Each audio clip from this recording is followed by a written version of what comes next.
तर स्वागत आहे तुमचं माझ्या डे 19मध्ये. मला ना यावर्षी असं वाटत आहे की अंबरनाथमधले बर्फानी बाबा जे आहेत ना, बर्फाचा तो आपल्या उंबरेड्यातच आता नवीन उगवतो की काय. थंडीच त्या प्रकारे होऊन राहिलेली आहे. म्हणजे दिवसभर आता घोंगडच पांघरून राहावं की काय असं वाटतंय मला आता. सकाळी तर बिलकुल उठायची इच्छा होत नाही. पांघरुणाच्या बाहेर तर फक्त मुंडकंच निघालं ना तरी असा माणूस माहिती आहे का बर्फाने पांघरलेल्या डोंगरासारखं होऊन जातो.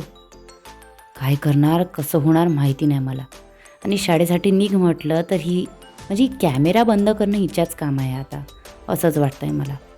शाळेसाठी तसंही उशीर झाला होता. बाई निघ म्हटलं तरी ते नाही ऐकणं कामच नाही ना. तरी शेवटी बघा प्रेयरची वेळ झाली. घरी आली आणि पटापट आपले कामं आवरून घेतले. आणि आज ना केस धुवायचे होते. तर हे अशा पद्धतीचे केस वाढवल्याशिवाय ना माझे केस काही मला वाढवल्यासारखं असं वाटतच नाही. काय कितीही केसांसाठी स्टाईल मारा हे असं तसं पण काही नाही. खाली जे केस झडलेले दिसतात ना ते असं वाटते की झाडातून पडलेले आंबेच खाली पडले आहेत की काय. आणि या माझ्या थोबाडाची तर पूर्णपणे वाटच लागली आहे.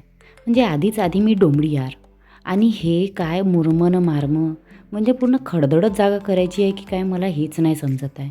हे असं थोबाड घेऊन जायचं का मी कुठेही बाहेर. या माझ्या छोट्या चेतनला बरं नव्हतं म्हणून त्याला हॉस्पिटलमध्ये घेऊन गेले. म्हणजे दिवसभर तो सायकल चालवायला मोकळं असतो.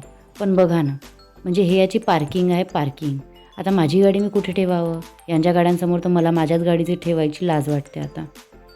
शाळेला सुट्टी व्हायची वेळ झाली तर शाळेचं सीन जरा असं दिसलं. माझ्या मुलीला शोधलं तर ती बिचारी आपलं धोपटी सोपटी घेऊन बाहेर येताना दिसली. काय थकून जाते ही म्हणजे किती कष्ट करते. दुपारी जेवण केलं आणि मस्त 2-3 तासाची झोप घेतली. आणि सायंकाळी आज न काळा चहा घेतला.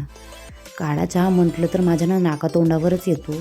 पण काय करणार कधी तेही घ्यावं लागतं फॉर अ चेंज. आणि रात्रीला जरा असं काही होतं आमचं. आता दिवसभराची रिकाम टेकडी मी तर अवतार तर असाच असणार ना माझा. भेटूया उद्याच्या ब्लॉगमध्ये. चला गुड नाईट.